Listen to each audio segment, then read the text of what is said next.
Hey folks, Craig from the Vinyl Record Player. Got some vinyl finds for you today. Stick around.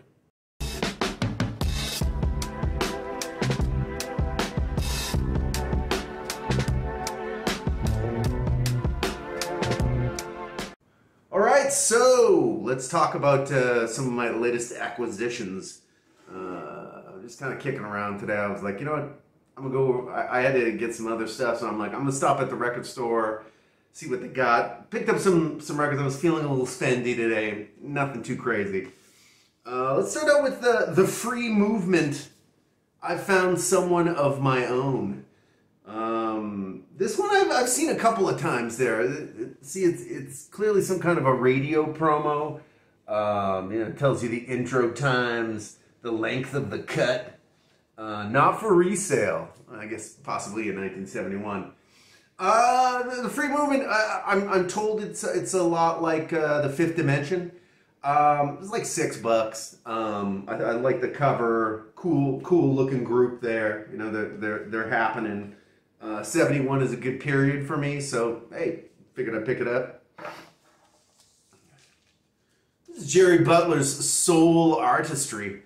Yeah, like basically the way my love of certain artists go is when I discover somebody, I just like sometimes obsess about specific artists. I'm currently in a Jerry Butler mode.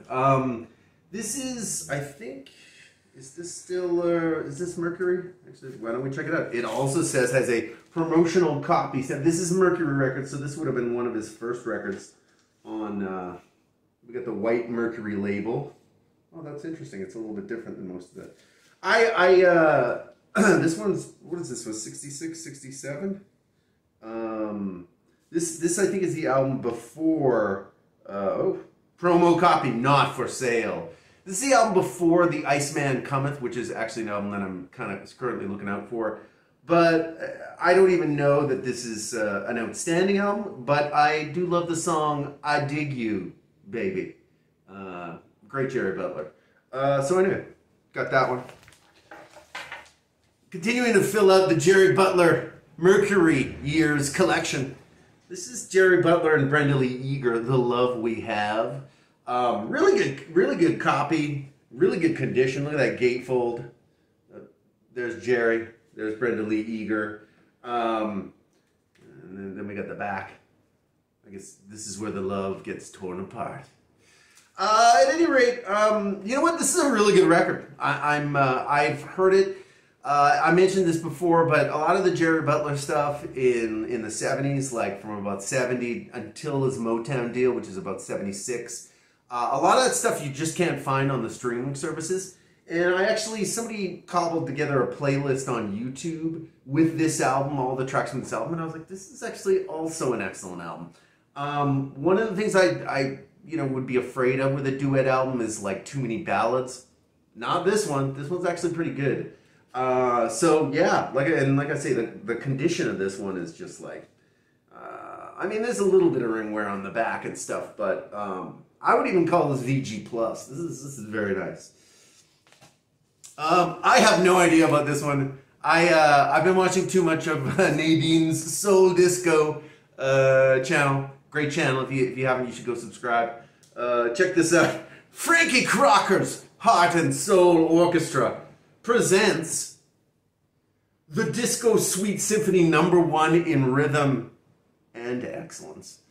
Probably a title you want to say a billion times. I have no idea. This could be terrible. But it's actually a double LP, so I think it's got like those thick disco grooves. But again, like, look at that suit, man. I mean, I bought it for, it was the suit of this Frankie Crocker gentleman. I read a little bit about his history. Apparently he was a Buffalo, New York DJ, ended up in a lot of films in the 70s, and yeah, released a couple of disco albums. This, of course, is one of them. I don't know that it'll be great, but yeah. I'm not a disco guy, but some of the stuff that I've heard, again, because of the Soul Disco channel and others, I'm not hating these days. It's good stuff. And then I guess the final one here is this is like a 1990 pressing, kind of a greatest hits.